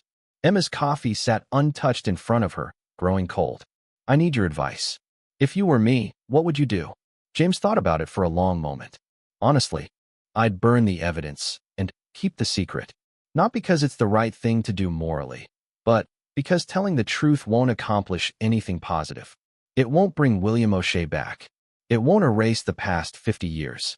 It'll just cause pain and chaos and potentially destroy what's left of this family. But the family is already destroyed. It's been built on lies for 3 generations. True, but there's destroyed and then there's obliterated. Right now, we're damaged but still functional. If you go public with this, we'll be obliterated. Thomas will never speak to you again. Claire will spend the rest of her life bitter and resentful. And me? I'll be stuck in the middle, the only Ashford who's actually an Ashford, trying to maintain relationships with siblings who aren't really my siblings anymore. So I should just pretend I don't know the truth? Not pretend. Accept it. Acknowledge it privately, but don't weaponize it. Let Thomas and Claire come to terms with it in their own way, in their own time. But don't make it public. Don't use it in court. Don't let it define the rest of our lives. Emma returned to Ashford Manor as the sun was setting, painting the sky in shades of deep purple and orange. The house loomed before her, massive and imposing, filled with generations of secrets and lies. She wondered how many other families had similar skeletons in their closets, how many carefully maintained facades hid ugly truths. Mrs. Henderson met her at the door, her face creased with concern. "Oh, Emma dear, you've had several visitors today. Mr. Thomas and Mrs. Claire both came by looking quite upset. And there was a gentleman I didn't recognize, said his name was Patrick Mallory. He left his card." Emma took the business card. "Patrick Mallory, private investigator."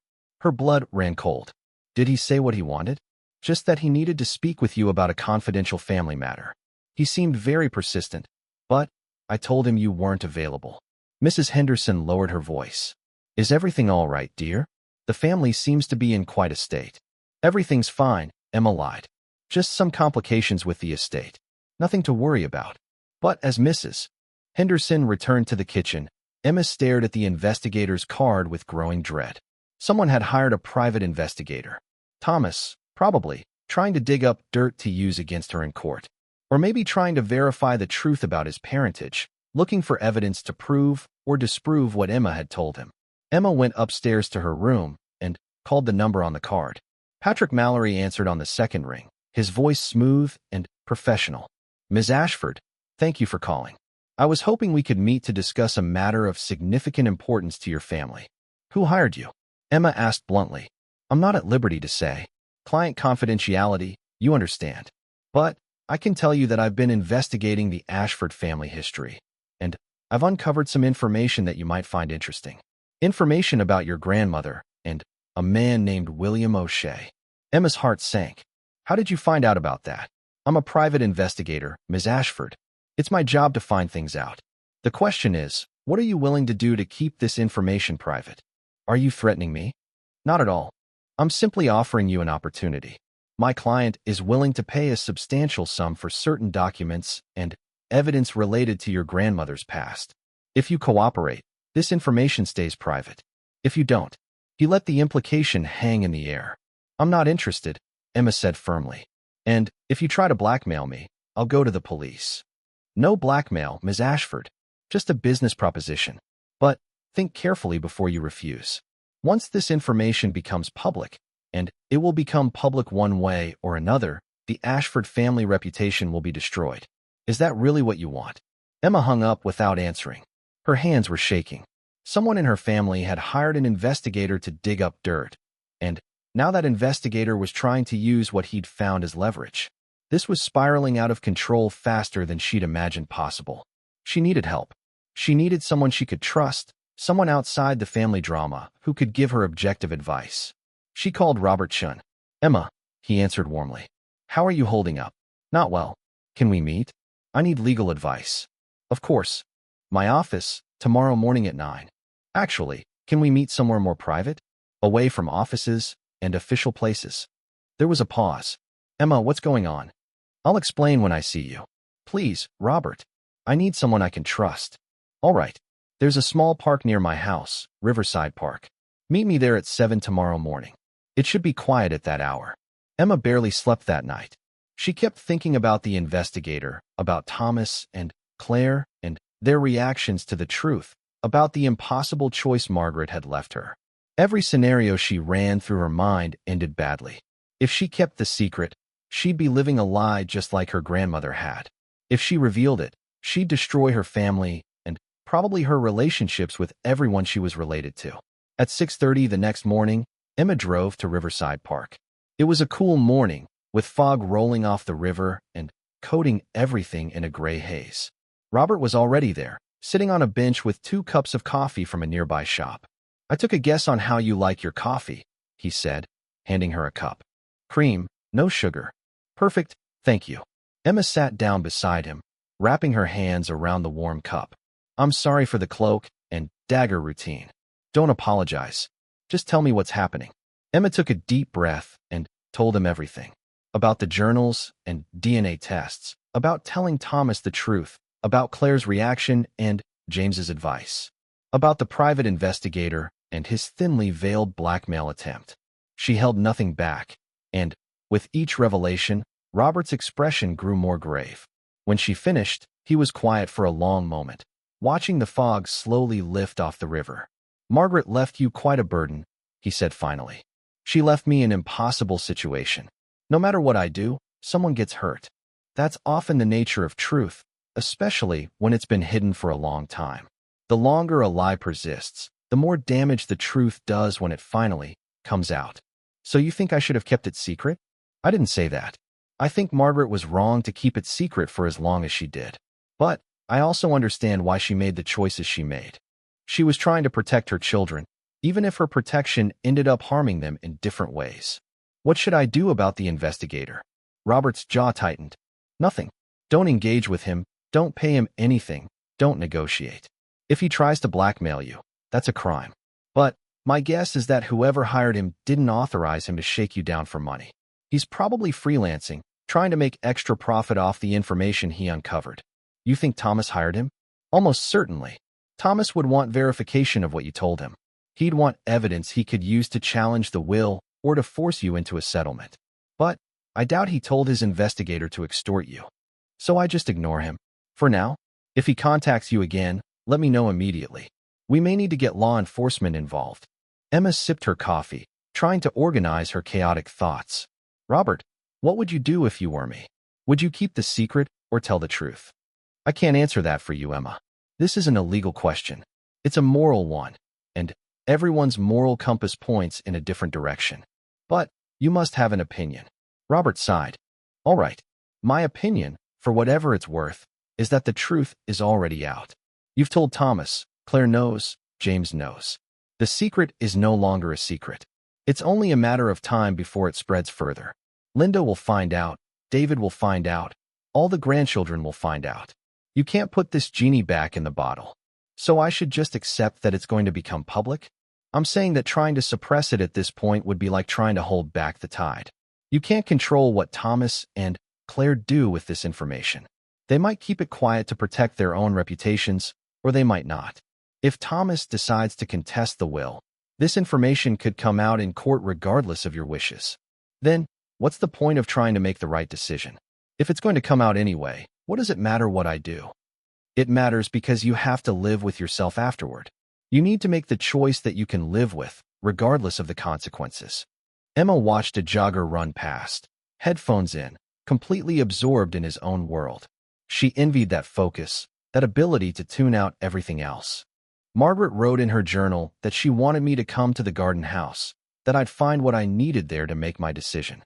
I found a letter and a key to more documents, but I don't think that's what she meant. I think she meant something else. Then, maybe you should go back there. Spend some time in that space where Margaret did her thinking. See if you can understand what she was trying to tell you. Emma finished her coffee and stood up. Thank you, Robert. For listening, for the advice, for everything. Emma, one more thing. Whatever you decide, I want you to know that I'll support you. If you need legal help, if you need someone to testify about Margaret's mental state, if you need anything at all, I'm here. Even if what I decide goes against your advice. Even then, you're my client now, and, more importantly, you were important to Margaret. That makes you important to me. Emma drove back to Ashford Manor with a strange sense of calm. Robert was right. The secret was out, and she couldn't control what happened next. All she could control was her own actions, her own choices. And, to make those choices, she needed to understand what Margaret had really wanted. The garden house looked different in the morning light, less mysterious and more melancholy. Emma unlocked the door and stepped inside, breathing in the musty smell of old books and disuse. She sat in Margaret's chair, looking out at the pond where ducks glided across the surface, oblivious to the human drama unfolding around them. Emma pulled out her phone and looked at old photos of her grandmother. Margaret laughing at a family dinner. Margaret reading in this very chair. Margaret on her deathbed, peaceful and ready to let go. What had she been thinking in those final moments? Had she been afraid of what would happen when the truth came out? Had she second-guessed her decision to leave everything to Emma? Or had she been at peace, knowing that she'd finally done the right thing by giving someone else the choice she'd been too afraid to make herself? Emma's phone rang. It was an unknown number, and she almost didn't answer, thinking it might be the investigator again. But something made her pick up. Hello, Emma Ashford. The voice was female, elderly, with a soft Irish accent. Yes, who is this? My name is Kathleen O'Shea. I'm William's sister. I know this call must come as a shock, but I need to speak with you about your grandmother and my brother. Emma's heart was pounding. How did you get this number? From Mr. Mallory, the investigator. He contacted me as part of his research into your family history. I told him I had no interest in making trouble, but I did ask for your contact information. I hope you don't mind. What do you want? Just to talk, dear. To tell you about William, about what he went through all those years. He was my brother, and he died with so much regret. I thought maybe, if you knew his side of the story, it might help you make sense of everything. Emma hesitated. Part of her wanted to hang up, to avoid any more complications. But another part of her was curious. Margaret's journals had told her story, but what about William's? Okay, Emma said. I'll meet with you. But not at the manor. Somewhere public. Of course. How about the Riverside Cafe? I could be there in an hour. An hour later, Emma was sitting across from a woman who looked to be in her late 70s, with white hair and kind eyes that reminded her painfully of the photographs she'd seen of William. Kathleen ordered tea and waited until it arrived before speaking. Thank you for meeting with me. I know this must all be very overwhelming. That's one way to put it. William was my little brother. We were very close growing up.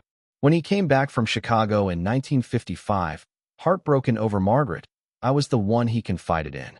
He told me everything. Everything. About the affair, about Thomas, about Margaret's decision to stay with her husband. William was devastated. He'd spent 3 years trying to forget her, trying to build a new life. And then he saw that photograph and realized she'd had his child and never told him. So he came back. He did. And Margaret took him back for a while. They had a few months together, and William was happier than I'd ever seen him. Then she got pregnant again with Claire, and William thought surely this time she would leave her husband, that they could finally be a real family. But she didn't. She stayed, and William's heart broke all over again. Kathleen sipped her tea, her eyes distant with memory. He tried to move on. He married a lovely woman named Sarah, had 3 children with her. But he never stopped loving Margaret. Sarah knew it too. She'd see the way he looked at the society pages, searching for glimpses of Margaret and the children. It destroyed their marriage eventually. Sarah deserved better than to be second choice. "I'm sorry," Emma said quietly. "Don't be sorry for things that weren't your doing. I'm telling you this because I want you to understand something." William didn't blame Margaret for the choices she made. He understood why she did it. She was trying to protect her children, to give them the best life possible. He respected that, even though it killed him. Then, why did he sign that agreement? Why did he accept the money and promise to stay away? Kathleen's eyes filled with tears. Because he was dying, and he wanted to make sure his own children were taken care of. Margaret's $2 million was his way of leaving them something. He split it equally between his 3 legitimate children, the ones he'd raised, the ones who knew he was their father. What about Thomas and Claire? Didn't he want them to have anything? He wanted them to have the truth. That's all he ever wanted. For them to know he existed, that he loved them, that he thought about them every day of his life. The money didn't matter to him. But Margaret was afraid of what the truth would do, and William loved her enough to respect her wishes, even at the end. So he died never knowing his children. No, he died knowing them from a distance, loving them as best he could, and hoping that someday, somehow, they would learn the truth and understand that they were wanted. You were conceived in love, not scandal. That mattered to him. Emma's throat was tight with unshed tears. "Why are you telling me this?" "Because you're the one who has to decide what happens next. The investigator told me that you have documents, evidence, journals. You have the power to reveal the truth or keep it hidden. And I want you to know that whatever you decide, it should be based on what's right, not on fear or shame or protecting reputations." "But what is right?" "Everyone keeps asking me that, and I don't know the answer." Kathleen reached across the table and took Emma's hand. "The right thing is what honors the people involved. Margaret and William both made mistakes, but they made them out of love. Thomas and Claire deserve to know where they came from, to know that their biological father was a good man who loved them. And you deserve to not carry this burden alone. If I tell the truth, it will destroy my family. Your family is already destroyed, dear. It's been broken for 3 generations. The truth won't destroy it. It might actually be what finally heals it." Emma wanted to believe that, but she couldn't imagine how. How could learning that your entire identity was a lie possibly heal anything? After Kathleen left, Emma sat in the cafe for a long time, thinking about William O'Shea. About a man who'd loved from a distance, who'd sacrificed his own happiness for the sake of children who would never know his name. It wasn't fair. None of this was fair. Her phone buzzed with a text from Thomas. "We need to meet. All of us. You, me, Claire, James. Tomorrow night, 7 p.m., at the Manor. We need to decide as a family what to do about this." Emma stared at the text for a long moment before responding. "Okay." The next day passed in a blur of anxiety and preparation. Emma spent the morning reading through the journals again, trying to find some guidance she might have missed. She found an entry from 1990 that stopped her cold. "I saw William today, completely by accident, at the grocery store. He was with his daughter, the one from his marriage. She looks about Emma's age now. They were laughing together, and I felt such a stab of jealousy and regret. That should have been me with Thomas and Claire. That should have been our life. But I made my choice 50 years ago, and I have to live with it." William saw me too. Our eyes met across the produce section, and for a moment it was like we were young again, like no time had passed at all. Then his daughter said something, and the moment broke. He smiled at me, sad and knowing, and I smiled back. Then we went our separate ways, as we have always done, as we will always do. Emma closed the journal and went to the window. Margaret had lived with this pain for 50 years. 50 years of seeing the man she loved from a distance, of watching him build a life with someone else while raising his children under another man's name. How had she borne it?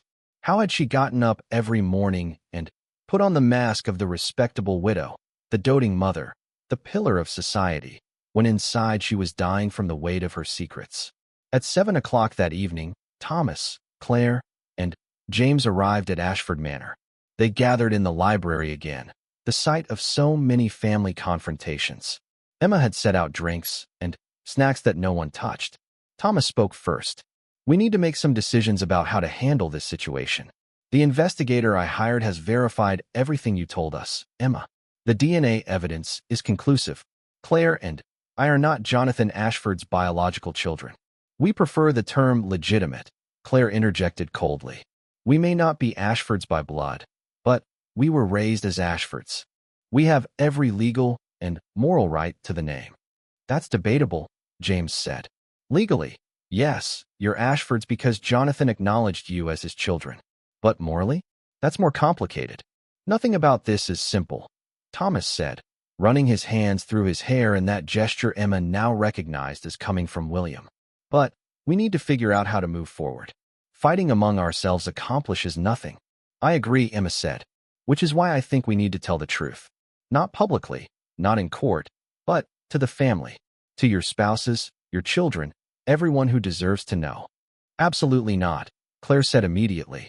This stays between the four of us. There's no reason to drag everyone else into this mess. Except that it's their history too, Emma argued. Your daughter has a right to know where she comes from. Thomas's children deserve to know the truth about their grandfather. What they deserve, Thomas said sharply, is to not have their world turned upside down by information that changes nothing about who they are. But it does change who they are. It changes everything about their identity, their heritage, their understanding of themselves. James spoke up. Emma's right. The truth is going to come out eventually. The investigator knows, Kathleen O'Shea knows. Who knows who else might find out? We can control how the truth is revealed, or we can wait for it to leak out in the worst possible way. Claire stood up, pacing the room. I cannot believe we're even having this discussion. Our mother barely in her grave, and we're talking about destroying her legacy.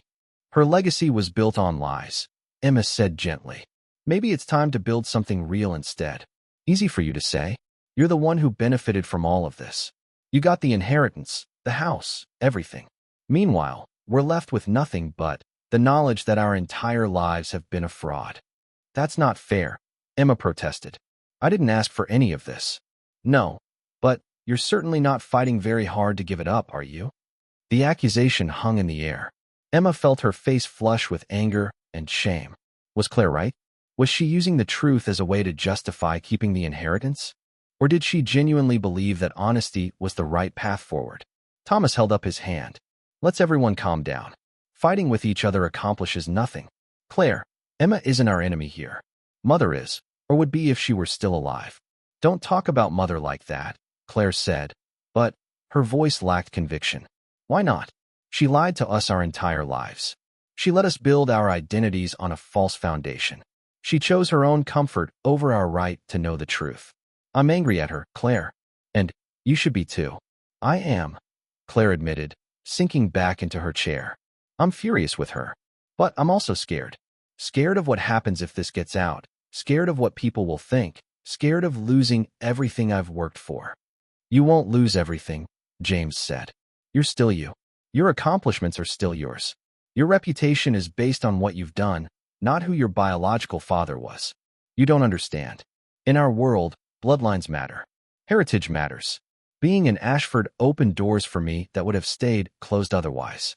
Without that name, without that pedigree, I'm just another middle-aged woman trying to stay relevant. Emma felt a surge of pity for her mother. Claire had built her entire self-worth on something that had never really belonged to her. And now that foundation was crumbling. We need to make a decision, Thomas said. Do we keep this quiet, or do we tell the family? And what about the will? James asked. If we tell everyone the truth, it affects the inheritance. Thomas and Claire might have legal grounds to challenge it based on the fact that they were led to believe they were entitled to something they weren't. I don't want to fight over money, Thomas said tiredly. I'm 53 years old. I've made my own money, built my own life. I don't need Mother's inheritance. I just need to understand who I am. Same here, Claire said quietly. I don't want the money. I don't know what I want. I want to go back to a week ago when I knew who I was. Emma looked at her mother and uncle with new understanding. They weren't greedy or manipulative. They were lost, their identities shattered by a truth they'd never asked to know. And she was the one who'd revealed it, who'd taken away their comfortable illusions. "I'm sorry," Emma said. "I'm sorry I told you. I should have found a better way, a gentler way." "There is no gentle way to tell someone their life is a lie," Thomas said. "But you're right that we deserve to know. I'm angry about the how, but I can't argue with the why." "So what do we do?" Emma asked. They talked for hours, debating options, sharing fears, occasionally yelling at each other, and then apologizing. By the time midnight rolled around, they'd reached a tentative agreement. They would tell the immediate family, spouses, and adult children. They would do it together, presenting a united front. They would emphasize that biology didn't change the love they had for each other or the family bonds they'd built over the years. And they would decide collectively whether to ever make the information public.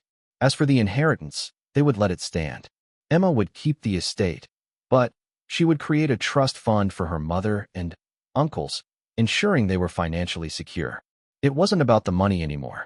It was about finding a way to move forward as a family, broken but still connected. "There's one more thing," Emma said as they were preparing to leave. She went upstairs and retrieved the photograph of William and Margaret, the one from before everything changed. She brought it down and showed it to Thomas and Claire. "This is him. This is your father." They stared at the photograph in silence. Thomas reached out and touched William's face gently, tracing the features he saw in his own reflection every day. "He looks happy," Thomas said. "He loved her," Emma replied. "He loved both of you, even though he never got to know you. His sister told me that he thought about you every day of his life." Claire's eyes filled with tears. "I wish I could have met him. I wish I could have known him." "Me too," Thomas said quietly. They stood there together, the four of them, looking at a photograph of two young people who'd made impossible choices out of love and fear. And somehow, in that moment, they became more of a family than they'd ever been before. The next few weeks were difficult. Telling the extended family was every bit as hard as Emma had imagined. Thomas's children were shocked and hurt. Claire's daughter Emma was confused and angry. James's kids, younger and less invested in the Ashford legacy, took it more in stride. But slowly, painfully, the family began to rebuild. They had dinners together where they talked about William, about Margaret, about the complicated legacy they'd inherited. They looked through the journals together, reading Margaret's words and understanding her struggles in a new way. And Emma, carrying the burden Margaret had given her, found that it became lighter when it was shared. She wasn't alone anymore. They were all in this together, trying to figure out how to honor the past while building a future based on truth instead of comfortable lies. 6 months after Margaret's death, the family gathered at Ashford Manor for a private ceremony. They'd had a plaque made for the garden house, with a quote from one of Margaret's journals. "Some truths are worth the pain they cause, because living with lies is its own kind of death." Below it, they added, "In memory of Margaret Ashford and William O'Shea, who loved each other across impossible distances and whose story reminds us that family is about more than blood." Emma stood with her mother and uncles, looking at the plaque and thinking about the weight of secrets and the freedom of truth. It hadn't been easy. It would never be easy. But it was honest, and that mattered more than she'd ever realized. Thomas put his arm around her shoulders. "Thank you," he said quietly, "for having the courage to tell us the truth, even when it would have been easier to stay silent." "I'm not sure courage is the right word," Emma said. "I think I was just too exhausted to keep lying." "Sometimes courage and exhaustion look the same," Claire said, taking Emma's hand. "The important thing is that you did it. You broke the cycle of secrets that has defined this family for 3 generations." James raised a glass of wine. "To Emma, to Margaret and William, and to the messy, complicated, imperfect family we've always been, even when we were pretending to be something else." They all raised their glasses and drank to that. Emma looked out at the gardens, at the pond where ducks glided peacefully, at the roses Margaret had planted decades ago. The manor would need work, the estate would need management, and the family would need healing. But for the first time since Margaret's death, Emma felt like she could breathe. She'd made her choice. She'd chosen truth over comfort, honesty over peace. And While it had cost her dearly in sleepless nights and difficult conversations, it had also given her something precious, a family that knew itself, flaws and all. That night, as everyone was leaving, Thomas pulled Emma aside one more time. "I found something," he said, handing her a letter. It was in Mother's desk, addressed to William, but never sent. "I thought you should have it." Emma took the letter and waited until she was alone to read it. It was dated 3 days before Margaret's death, written in a shaky hand that showed how weak she'd become. "My dearest William," it read, "I am dying, and I find myself thinking about all the letters I should have sent you over the years but never did. All the words I should have said but kept locked inside. I'm sorry. I'm sorry for the choices I made, for the pain I caused you, for keeping our children from you.